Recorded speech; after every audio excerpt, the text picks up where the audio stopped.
ഇന്ന് 11 മേഖലകളിലാണ് പാകിസ്ഥാൻ ഡ്രോൺ വർഷിച്ചത്. പക്ഷേ ആ 11 ഇടങ്ങളിലും ഡ്രോണുകളെ പൂർണ്ണമായും ഇന്ത്യ നിർവീര്യമാക്കിയിരിക്കുകയാണ്.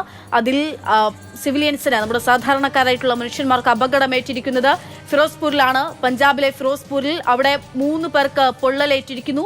ഒരാളുടെ നില ഗുരുതരമാണെന്നുള്ളതാണ് അവിടെ നിന്നുള്ള ദൃശ്യങ്ങളാണ് നമ്മൾ കാണുന്നത്. ഗൗരവത്തോടുകൂടി നമ്മൾ ആ ദൃശ്യങ്ങളെ കാണണം. കാരണം നമ്മളെ സംബന്ധിച്ചോളം നമ്മൾ ലോകത്തിന് മുന്നിൽ കാണിക്കാൻ കഴിയുന്ന രീതിയിലുള്ള, കാരണം നമ്മുടെ സിവിലിയൻസ്, നമ്മുടെ സഹോദരങ്ങളെ, പ്രിയപ്പെട്ട സഹോദരങ്ങളെ ലക്ഷ്യമിട്ടുള്ള ആക്രമണമാണ്. കാരണം നമ്മൾ ലോകത്തിന് മുന്നിൽ പറയുന്നത്, ഏറ്റവും ഒടുവിലായി നമ്മൾ വാർത്താ സമ്മേളനം നടത്തിയപ്പോഴും ഇന്ന് വൈകിട്ടത്തെ വാർത്താ സമ്മേളനത്തിൽ നമ്മൾ പറയുന്നത്, ലോകത്തിന് മുന്നിൽ പറയുന്നത്, നമ്മൾ ടെററിസത്തിനെതിരെ, അതായത് ഭീകരവാദത്തിനെതിരെയുള്ള നമ്മളുടെ ചെറുത്തുനിൽപ്പാണ്.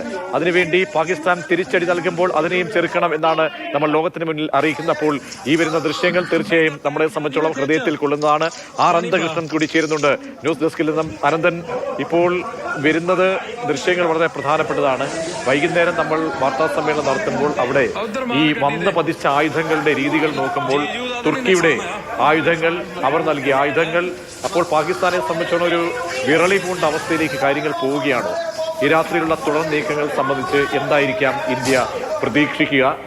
അപ്പോഴും ഒരു എസ്കലേറ്റ് ചെയ്തുകൊണ്ട് ഒരു വാറിലേക്ക് ഇന്ത്യ പോകുന്നില്ല, അങ്ങനെ ഒരു പ്രതികരണം പോലും ഇന്ത്യയുടെ ഭാഗത്തുനിന്ന് ഉണ്ടാകുന്നില്ല എന്നുള്ളതും പ്രധാനപ്പെട്ടതാണല്ലേ? പ്രതീക്ഷ, വിറളി പോണ്ട ഒരു ഭീരുവിന്റെ സ്വഭാവമാണ് കഴിഞ്ഞ 2 ദിവസമായി പാകിസ്ഥാൻ ഇന്ത്യയോട് കാണിക്കുന്നത്. ഇന്ത്യയുടെ ഓപ്പറേഷൻ സിന്ദൂർ പ്രകാരമുള്ള ആക്രമണം അത് വലിയ തോതിൽ പാകിസ്ഥാനെ വിറളി പിടിപ്പിച്ചിട്ടുണ്ട്. അതുകൊണ്ട് തന്നെയാണ് ഇരുട്ടിന്റെ മറവിൽ പതുങ്ങി വന്ന് നമ്മളുടെ വ്യോമ മേഖലയെ അതിക്രമിച്ചു കടന്നുകൊണ്ട് ജനവാസ മേഖലകളെ ലക്ഷ്യമിട്ട് ആക്രമിക്കാൻ പാകിസ്ഥാൻ തുനിയുന്നത്. മാത്രമല്ല, സൈനിക ക്യാമ്പുകളെ, സൈനിക കേന്ദ്രങ്ങളെ പാകിസ്ഥാൻ ലക്ഷ്യമിടുന്നുണ്ട്. എല്ലാ ആക്രമണങ്ങളും നമ്മളുടെ പ്രതിരോധ സംവിധാനങ്ങൾ വിഫലമാക്കുകയും ചെയ്യുന്നുണ്ട്. ഏറ്റവും ഒടുവിൽ ഇപ്പോൾ ശ്രീനഗർ വിമാനത്താവളത്തിന് സമീപം ഒരു ഡ്രോൺ ആക്രമണം ഉണ്ടായി എന്നുള്ളതാണ്. അത് സേന ഫലപ്രദമായി അതിനെ പ്രതിരോധിച്ചു എന്നുമുള്ള വാർത്തകളാണ് ഇപ്പോൾ പുറത്തു വരുന്നത്. ശ്രീനഗർ എയർപോർട്ട്, ശ്രീനഗർ വിമാനത്താവളം സുരക്ഷിതമാണ്. അതിന് സമീപത്താണ് ഡ്രോൺ ആക്രമണത്തിനുള്ള ശ്രമം ഉണ്ടായത്. അത് തകർക്കുകയും ചെയ്തു. ഇന്നിപ്പോൾ ഈ രാത്രിയിൽ നോക്കുക, നമ്മൾ ഇന്നലത്തെ പോലെ തന്നെ അത്രയും വലിയ തോതിൽ ഒരു എയർ സ്ട്രൈക്ക് പാകിസ്ഥാന്റെ ഭാഗത്തു നിന്ന് ഉണ്ടായില്ലെങ്കിൽ കൂടി നമ്മൾ സ്ഥിരീകരിക്കുന്ന വിവരമനുസരിച്ച് 11 കേന്ദ്രങ്ങൾ ലക്ഷ്യമിട്ടുള്ള ഡ്രോൺ ആക്രമണമാണ് നടന്നെങ്കിലും അനൗദ്യോഗികമായി നമുക്ക് ലഭിക്കുന്ന വിവരമനുസരിച്ച് 20 കേന്ദ്രങ്ങൾ പാകിസ്ഥാൻ ലക്ഷ്യമിട്ടു ആക്രമണത്തിന് എന്നുള്ളതാണ്.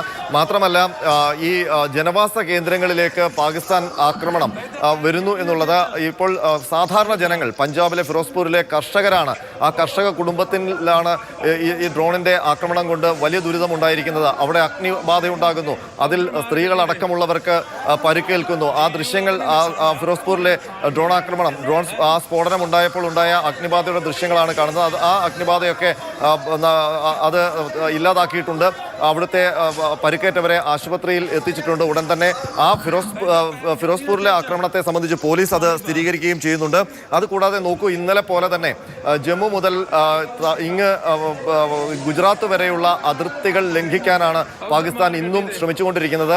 പക്ഷേ നമ്മളുടെ പ്രതിരോധ സംവിധാനത്തെ മറികടക്കാൻ പാകിസ്ഥാന് കഴിയുന്നില്ല. അവർക്ക് ലഭിച്ച തിരിച്ചടി, അതിനൊരു മറുപടിയായി ഇന്ത്യയിലെ ഏതെങ്കിലും ഒരു നഗരത്തെങ്കിലും, പ്രത്യേകിച്ച് അവർ ലക്ഷ്യമിടുന്നത് അമൃത്സറിനെ തന്നെയാണ്.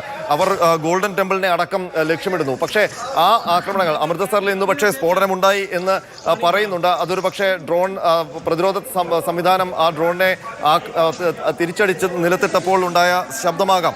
ഏതായാലും പാകിസ്ഥാൻ ഇരുട്ടിന്റെ മറവിലുള്ള ആക്രമണം ഇന്നും തുടരുന്നു.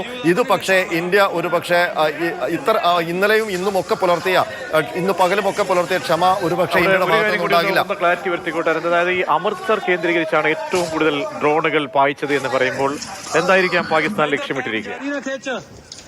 തീർച്ചയായിട്ടും നേരത്തെ നമ്മൾ കണ്ടതാണ്. കഴിഞ്ഞ ദിവസങ്ങളിൽ പൂഞ്ചിലായാലും ഗുരുദ്വാരകൾ ലക്ഷ്യമിടുന്നു. പഞ്ചാബ് അവർക്ക് ആക്രമിക്കാൻ ഏറ്റവും എളുപ്പമുള്ള, അതിർത്തിയോട് ചേർന്ന പ്രദേശമാണ്. അതൊക്കെ തന്നെയാകും പാകിസ്ഥാൻ.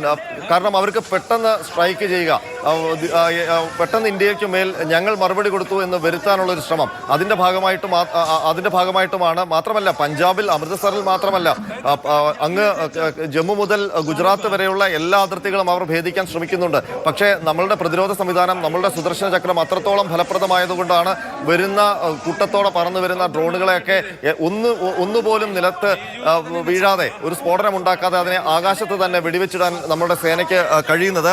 ഏതായാലും അമൃത്സറിൽ ഇന്നിപ്പോൾ രാത്രിയിലുണ്ടായ ആക്രമണങ്ങളിൽ ഏറ്റവും നമ്മളെ ആശങ്കപ്പെടുത്തുന്നത് അല്ലെങ്കിൽ എന്തെങ്കിലും തരത്തിലുള്ള ഒരു ജനങ്ങളെ ബാധിച്ച ഒരു പ്രശ്നമുണ്ടായത് അമൃത്സറിലും ഒപ്പം തന്നെ ഫിറോസ്പൂരിലുമാണ്. അമൃത്സറിൽ എത്രത്തോളം അതൊരു കാഷ്വാലിറ്റി ഉണ്ടാക്കി എന്നുള്ള കാര്യത്തിൽ ഇപ്പോഴും വ്യക്തതയില്ല. പക്ഷേ ഫിറോസ്പൂരിലെ ദൃശ്യങ്ങളാണ് ഇപ്പോൾ മാതൃഭൂമി ന്യൂസിന്റെ ഈ സ്ക്രീനിൽ കാണുന്നത്. അവിടെ അഗ്നിബാധ ഉണ്ടായിരിക്കുന്നു. അവിടെ ഒരു കുടുംബത്തിലുള്ളവർക്ക് പരിക്കേറ്റിരിക്കുന്നു. അത് സ്ത്രീക്ക് ഗുരുതരമായ പരിക്കേറ്റുണ്ട്. അവരെല്ലാം ആശുപത്രിയിലേക്ക് എത്തിക്കുകയും ചെയ്തിട്ടുണ്ട്. അവിടുത്തെ പോലീസ് അത് സ്ഥിരീകരിക്കുകയും ചെയ്യുന്നുണ്ട്. ശ്രീനഗർ വിമാനത്താവളത്തിന് സമീപം ഡ്രോൺ ആക്രമണത്തിന് പാകിസ്ഥാൻ ശ്രമിച്ചിരിക്കുന്നു. നോക്കൂ, അവര് ഇന്നലെ എങ്ങനെയാണോ ഇരുട്ടിന്റെ മറവിൽ ആക്രമിക്കാൻ ശ്രമിച്ചത് അതേ തന്ത്രം ഇന്നും അവർ പ്രയോഗിക്കുന്നു. ഇന്നലെ യാത്രാ വിമാനത്തെ ഇറക്കി അതിന്റെ മറവിലാണ് ഡ്രോൺ അറ്റാക്കിന് പാകിസ്ഥാൻ ശ്രമിച്ചത്. ഇന്നും ലാഹോറിലും ഇസ്ലാമാബാദിലും അവർ യാത്രാ വിമാനം പറത്തിയിരിക്കുന്നു. അതിന്റെ മറവിലാണ് ഡ്രോൺ ആക്രമണം നടത്തിയിരിക്കുന്നത്. അതേപോലെ തന്നെ ഈ നമ്മുടെ LOCക്ക് സമീപം LOCയുടെ ഭാഗത്ത് വ്യാപകമായ ഷെല്ലിംഗ് ഇപ്പോഴും തുടരുന്നുണ്ട്. ഇന്നലെ ഷെല്ലിംഗ് രൂക്ഷമായപ്പോൾ ഇന്ത്യ കേന്ദ്രീകരിച്ചുകൊണ്ട് ഏറ്റവും കൂടുതൽ ഫയർ നടത്തുമ്പോൾ അവിടെ സൈനിക കേന്ദ്രങ്ങൾ ലക്ഷ്യമിട്ടിരിക്കുന്നു. പിന്നീട് അമൃത്സറിലാണ് ഏറ്റവും കൂടുതൽ ഡ്രോണുകൾ ന്യൂട്രലൈസ് ചെയ്ത് ഏറ്റവും കൂടുതൽ ഡ്രോൺ അമൃത്സറിൽ നിന്നാണ് ഇപ്പോൾ ദേശീയ മാധ്യമങ്ങൾ